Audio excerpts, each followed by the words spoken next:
my belief is that if we can get kindergartners and first graders and second graders to feel confident and that they're important and that they're smart and that they're funny and that they're nice, that they'll become all the things they think they are. But I think you have to start young, because I think if I started with you as fifth graders and we had teachers in the school that didn't care about those things, I would feel it would be really tough to change your mind. I don't think it'd be impossible.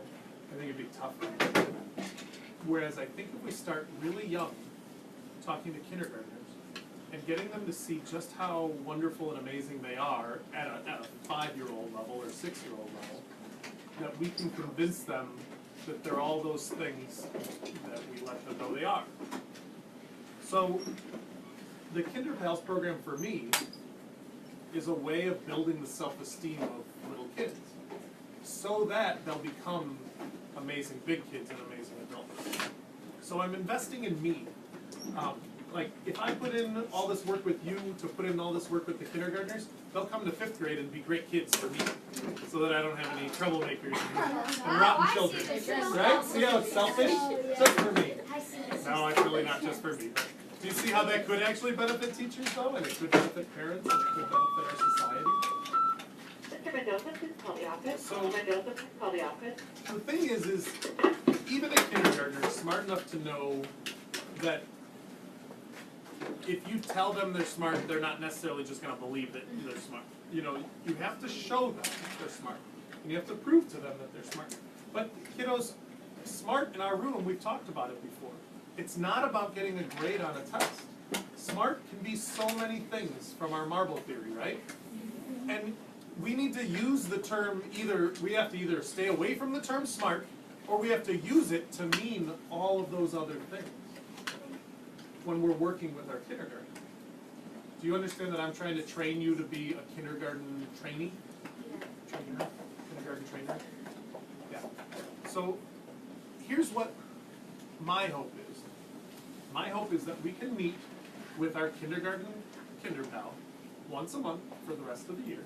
I purposely start in January because they're still figuring things out. We're meeting in that, like just speaks. So January, February, March, April, May, probably 5 months, maybe meet with them 5 times. And at the end of those 5 times, maybe, just maybe, they'll go into the summer thinking that they're pretty amazing kids, at least themselves. And it'll be our job, but really your job, to get them to feel that way. Because we're going to help them find what they're good at and help them discover their talents. And the way we're going to do that is we're going to frame it. If you say it like, we're going to find how you are smart and how you are talented, the kids are going to be bored and not interested. Kindergartners, I have a friend named Barbara Gruner. She wrote a book called What's Under Your Cape? And the idea is, what are your superpowers as a kid? She works with kindergarten, first, second. She did. Now she's actually working with 3rd, 4th, and 5th graders. But she has this passion for working with those youngest kids. And the idea is, how can we help those little kids identify their own superpowers? And we think of superpowers as things nobody can do but me, and that's not fair. That's not fair. It should just be, superpowers should be things that we're good at, that make others happy, or that make me happy, or that help me along, or what. Like, superpowers should just be talents. Do you know what I mean? But we should frame it that way for the kindergartners so that they think they're like a superhero. Because most kindergartners think that's cool. Not everybody. But most kindergartners would like to think that they're a superhero to someone, or in a certain way. Okay, great. And you can totally spin it any way you want. Because you're going to get to be with the same person all year, assuming it all works out. You know, we're going to assign you one person, whether you love that kid or that kid annoys you to death. That's going to be your kid for the year. All right? And you're not going to complain, and you're not going to request a change, because imagine how that would make them feel. My 5th grade mentor doesn't want to be with me anymore. Okay? And even if they're a rotten, like kid who hasn't learned how to say it nicely, they could be like, I hate my 5th grade mentor, he doesn't like me anymore. And that could be a bad way of saying it. We would need to teach that child how to say that differently. We don't hate them. You know, we're disappointed in them for not wanting to be with you, but we don't. So we have to teach the kindergartners how to behave, but not scold them or make them feel like we're their boss. We have to just show them. We have to just be good role models for them. And so none of this has to do with reading buddies. None of this has to do with academics, like, you know, like subject grades and stuff like that, to learn skills. None of that is about that. It's about life skills and about perception of themselves and their own self-worth. So I hope that you have an interest in spending 5 periods with one kid and 5 periods with another kid, because we'll do morning and afternoon, right? Right? So we'll do one morning and one afternoon. But kiddos, I hope you have the interest in trying to build another child's self-esteem and not just sit there and let the half hour tick away and be like, oh good, we're done with that now. Because I want you to build their self-esteem so that they go home and they go, Mom, Dad, guess what? I'm really awesome at blank, you know, or whatever. Or I have a superpower, it's blank. Like, can you imagine a kindergartner, they do that? Some of you have little kids at home, they run home all excited about the weirdest things. And they get so thrilled, and the parents have to fake, no way! You know, because they're not really as excited as you, because you don't really know what's going on yet, right? So you have to fake it till you make it, right? No way! What does that mean? You know. So, okay. So it'll be our jobs to do it. Now, I've been reading so many different things. I read Miss Gruner's What's Under Your Cape, which is amazing. It's all about superpowers. I've read different books. I've got a book right here. This one seemed silly. I didn't think it would be at all good, but it's 99 ways that you can raise your child's self-esteem. So the perspective is to the parent, right? But guess what? Do you think that it only works for a parent? Not at all. There's so many. All of these tabs are things that I thought we could do in our Kinderpals program at some point. Or you could at least do with a brother or sister, or you could do with other people. I don't know. This was already tabbed, but I just kept taking the tabs out of the ones I didn't like and sticking them on the ones I did like. You know what I mean? But some of these, here, let's listen to a few of these things, because every lesson that we have with our Kinderpal, I'll have like a task to start us off, to kind of like get us to know them through a task. But your job isn't to finish the task. Your job is to make sure that after a half hour, your child feels amazing about him or herself. So if it meant skipping the task and doing something that was not more fun necessarily, because if you just had fun, you didn't win. You had fun, you won? No, that's not how this is. This isn't babysitting. This isn't babysitting. Kiddos, if at the end of the half hour your kid feels really amazed about him or herself and feels more positive about their self-worth, you didn't have to do the activity to do that. You could have done that in any way that you felt would work. But the activity's there in case you don't know what to do with your kid, because sometimes the kindergartners are really shy and quiet. Sometimes they don't have much to say at all. Sometimes they say things that have nothing to do with what we're talking about. Okay? So you have to use the activity to just focus them sometimes. But last year when we did it, usually the first day everybody kind of did the activity because they didn't really know each other well, and that worked really well. But after that, there were definitely some kids who did the activity and some kids who didn't. But we did have 1 or 2 kids who were just trying to have fun and not focusing in on the task of raising self-esteem. And so I did share with them that I was upset with them. Like, even though they had fun and the kid left really happy, that's not the only point of this. It really is important. Kindergartners have a lot of people in their life who make life fun. Kindergartners have a lot of fun. It's 5th graders when we start to lose the fun, because parents are like worried about younger kids, or they're so tired out from 10 years of you driving them nuts with all your fun stuff. You know, you start to lose some of like your parents taking you all the fun places that they might have taken you, or playing all the fun games. Right, you start to lose that in this age now. I get it. But kiddos, kindergartners have that. They have people who want to play with them and have fun. So we don't have to make that be our task. We have to make our task be focusing in on self-worth. What? This question, we have to talk to them, when we talk to them, we have to talk to them like, okay, so. You do whatever you feel is right with that kid. Like, once in a while, I have a 5th grader who's acting extremely immature, and I'll be like, is that right? Do we really want to do it? You know, I'll be a little sarcastic, but that's not how I talk to you guys, right? Like, you don't act like that. If you act like a little kid, I'll treat you like one, maybe. But, I mean, it depends. If your kindergartner really responds to that, that might be okay. There's some age where it's not okay anymore, but it may not be kindergarten, right?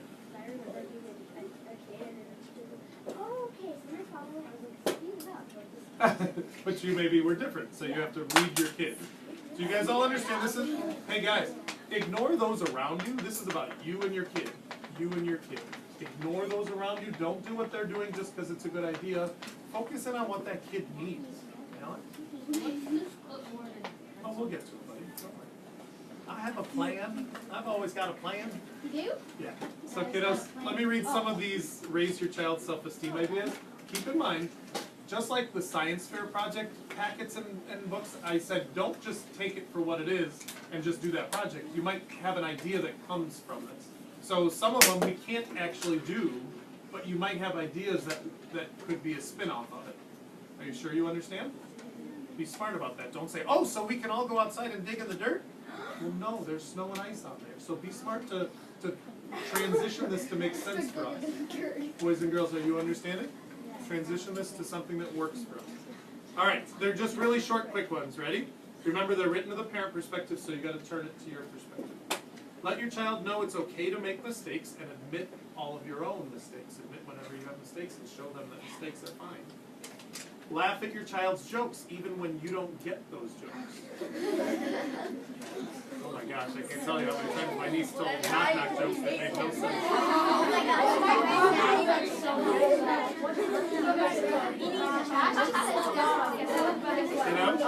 my Whenever your student tries to do something, praise their effort for trying to do it, even if the results aren't very good. Because if they're trying hard, that's all you can ask them to do. You can't ask them to fix their ability. That has to come with practice. Encourage your child to ask questions, and then if they actually do, research the answers together. Can we do that in our classroom? Absolutely. Research those answers together. Are we coming to them or are they coming to us? Doesn't matter. I mean, probably here, but it really doesn't matter. We can always make something work. Teach your child that can't is not forever. So I can't do that.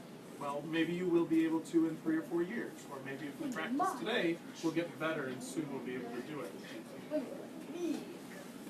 Create a collage with them and fill it with pictures or stories that they hope their future might be. Have them have hopes, and don't say you can't do that. Like, don't say you can't become a baseball player or a football player. Say, wow, that's going to be tough, but I bet you if you work hard at it, you have a chance. Right? Do they have a chance? Yeah. Maybe it's not a huge chance, but don't tell them they can't. Everybody can if they really put their work towards it. Not everybody, but people who dedicate themselves to something often succeed at it, even if they were not destined to be that. Some hockey players that I can think of started at age 3, and they just worked hard, but they're little, like Patrick Kane. He's a really small guy. He was not meant to be an athlete, but he's one of the best in the class.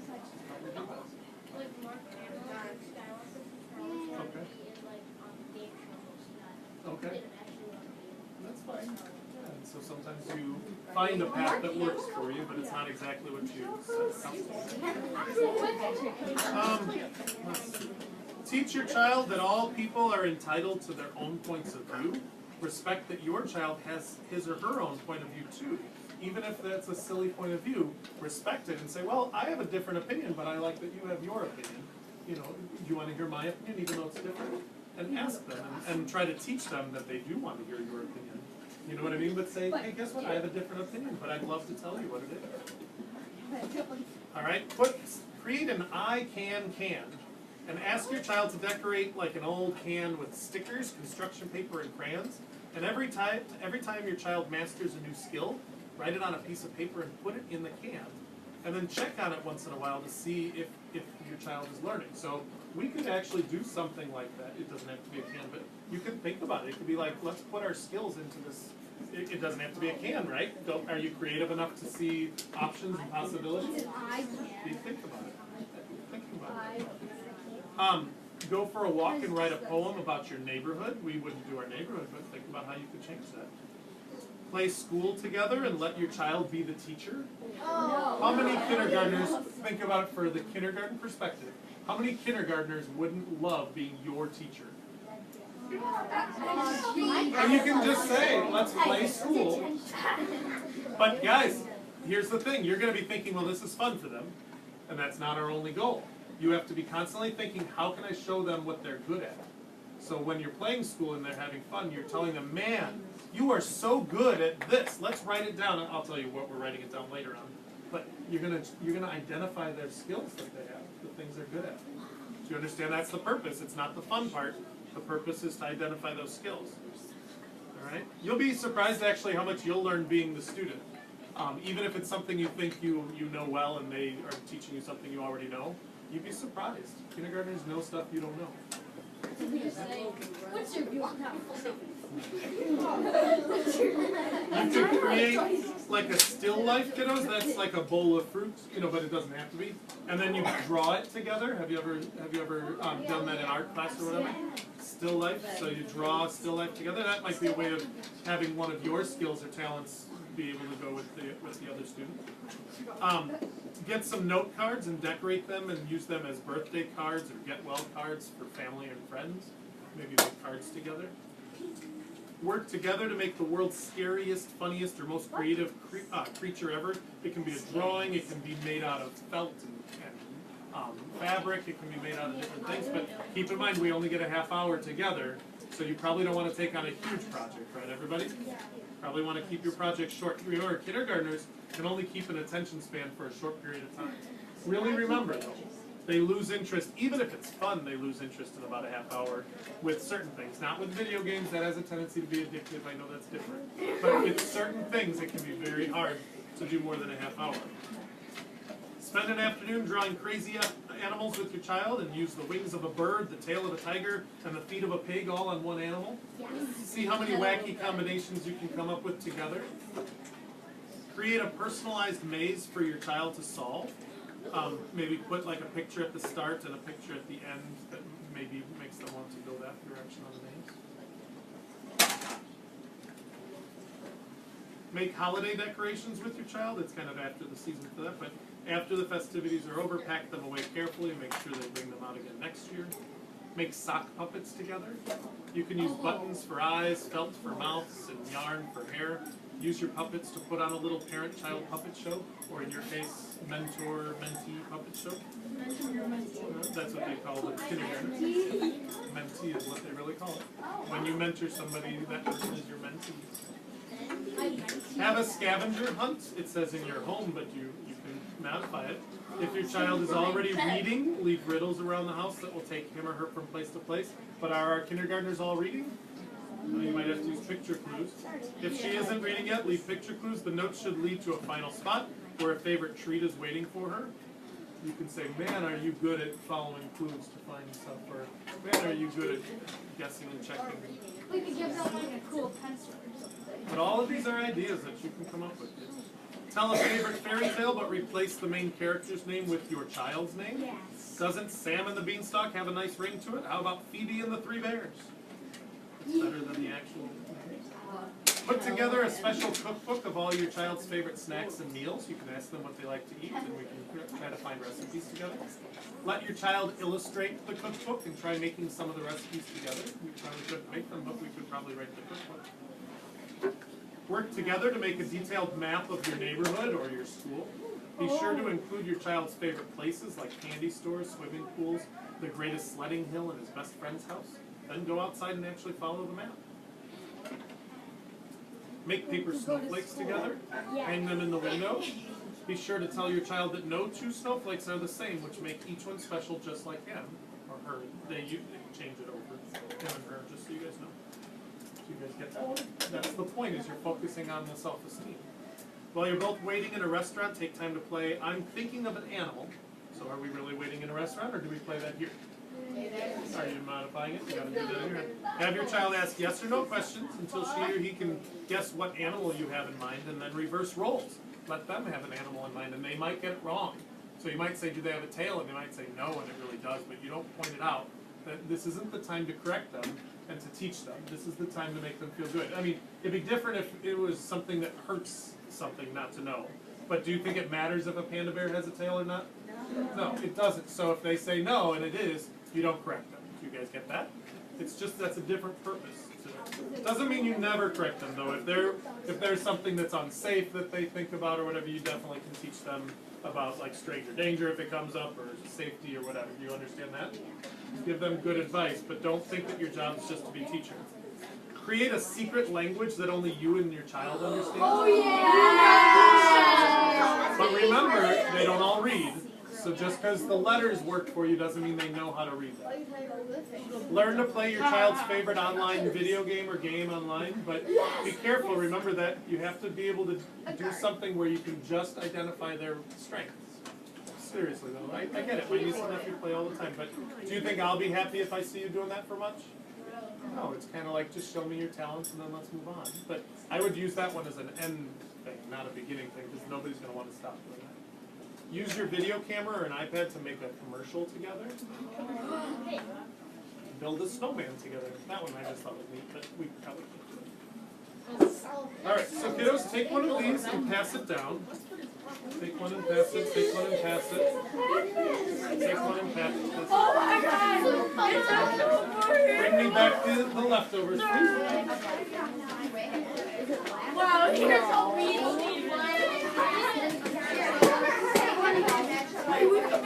I can't promise you that, so we're going to probably try it. If we make them more, Every day until we're going to try to make it, but maybe there's a kid who won't care if it's not always perfect. I don't want to do that with other people because they get to be with each other all the time. Well, that's true. We're going to have to double up.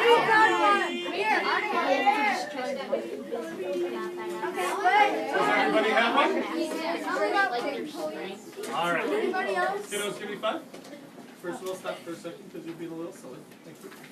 This is all about your kid. This isn't about you. However, in order to get good at helping your kid do it, we need to do one ourselves. But I'll tell you right now that this is private between your eyes and your eyes only. I'm not going to see it. So that's what you're going to need to teach your kindergarten friend, your kinder pal, that this is between you and he or you and she. Nobody else has to see it. Here's why. We're going to be talking about what we think our strengths are. Kindergartners don't usually care about what other people think as much as 5th graders do, but in 5th grade you've learned that what you think is a strength, other people will say, you stink at that. And you get worried about how other people perceive your abilities. But as a kindergartner, they don't always think that way, so they're not ruined and spoiled. But the thing is, spoiled, like, not in that sort of normal way where usually I'm saying spoiled like they're ruined, like that idea that they're not ruined is my point. But kiddos, as a 5th grader and as an adult, I'm in the exact same boat as you. I am more embarrassed and uncomfortable to admit my strengths because some people might disagree with me, and some people might say, "Oh God, you're not that at all," or "Yeah, you think you're that." We're taught not to brag. We're taught not to be overly confident, but kindergartners really don't know any better about that. But tell them that this is between you and your kindergartner, and you're going to help build that out, and that their version of it. Their version. Your version is just practice, although wouldn't it be nice to share it with your kindergartner? Because they're not going to judge you, right? So I'm not going to force you to share it with your kindergartner, but I would think that it would be something that would be nice to share. But here's the thing, you can put it on your clipboard and get your pencil ready. We're going to try to fill it out for ourselves, but remember, I'm not going to ask you what you write. You're not going to tell me what you write. So you're going to only write what you believe, and you're not going to care what other people think. Do you promise? Yeah. Because otherwise we're going to have a real tough time filling this out, including me. So kiddos, here are the different categories, and there is a backside. It just says my other superpowers. Okay? So on this front cover, this is the main activity that we're offering our kindergartners this week. So it'll be today in the afternoon, and it'll be Tuesday in the morning, I think, if I remember correctly. So this month we'll call it, I guess. This is the main activity, but you can do any other activities that you want that will help focus in on their skills and abilities. And I'll teach you 1 or 2 games as well that you can possibly do. But think about all the things we just read. Are you thinking about some of these? Be able to do some of those maybe with your partner. These are better than the games. The games are a backup plan. All right, so privately we're writing right now. My superpowers with friends are. So think about when you're with friends. What are some of the things you're good at doing from your perspective? Don't worry if they agree. They might disagree with you, but like you might say, well, I'm really good at getting friends to stop arguing, or I'm really good at organizing a group together to play or to have a sport or like whatever. Think about the things you're good at doing with other kids your age. TJ? So you write it right underneath. So we're practicing because we're gonna probably be the writer for our Kinderpal unless they think they want to write themselves. But if they want to write, then you're gonna help spell. Okay, you're gonna say, well, let me at least have a part in this. Let me at least help spell or or whatever. Offer to be part of it. Okay? So as many as you can think of. The more the better though, because guys, the first one or two are like those surface level things. They're not as deep as when you have to dig a little deeper. Okay, and you don't have to share it with your Kinderpal if you don't feel comfortable, but I think we're gonna try to be a little vulnerable with our Kinderpal to help them be a little vulnerable, where they open up and be a little bit free with their emotions. But I'm promising you that I won't make you do that in front of your peers or in front of me. Do you understand how that could make you uncomfortable? I won't do that to you. And I won't even ask for volunteers. That's just you get to decide what you're doing. And I'm not trying to look at your answers. I'm looking around to see that you're all right. Oh, I didn't write it yet. I should do that. What? Can you what? No. We're just doing this. Stick with the first one. Remember, I said I want you to go deep. So unless you have 7 things there, you didn't go deep. I know. Just think about it.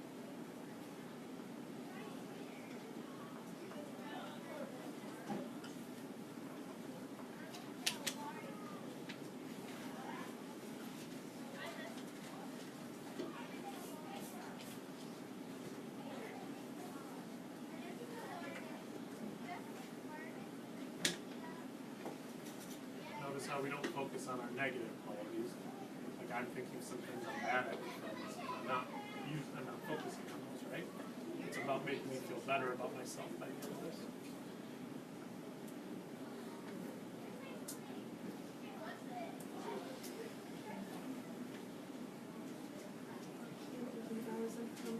Of course. They are. Right here. So, do you guys mind climbing over us while we do this? How about just one person do the climbing and then kind of slide them down the table and you guys can.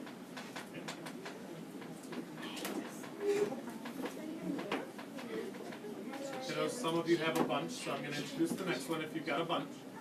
My superpowers with kids I just met. So it can be with people you just met, but I'm trying to focus on like, let's have a new student in school. Let's have a kid from a different grade that is looking to play your game out at recess. Let's have a new kid on your team, after school. Let's have somebody in a club or group or activity that you're there with, or a new neighbor that's around your age that you're welcoming to the neighborhood. Think about all the times you've met a new kid in your life and what you might have been able to do that's a superpower, and that's a talent with new kids. And for me, I'll do adults. Adults I just met.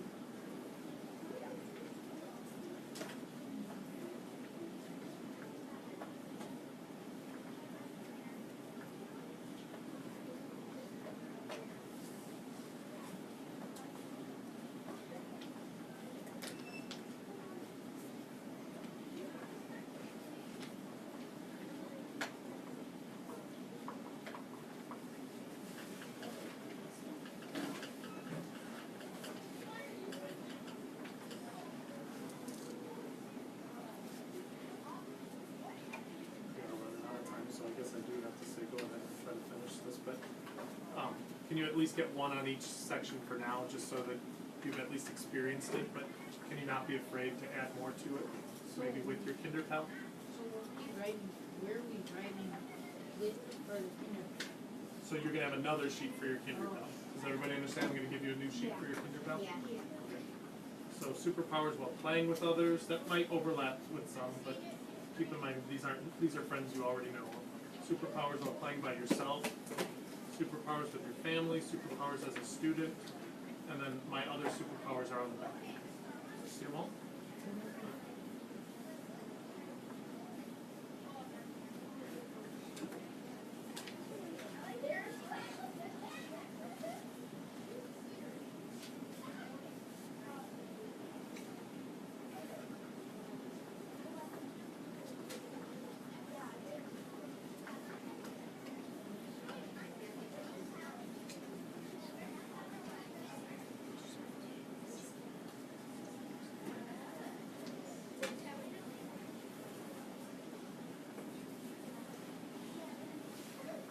because you'll have to learn how to say things in a kindergarten-friendly way when you talk with them. So like I'm writing, I'm not very competitive, so sometimes I let others win. Like, they probably don't understand it, but I need to give them an example too. I might need to be like, so when I play floor hockey, I love scoring a goal, but if it's tied, or if my team is winning, I usually stand further back and try to make it more challenging for me to score a goal. You know what I mean? That's how I'd explain it to the kids with an example. So can you guys try to use examples a lot when you talk with your kids?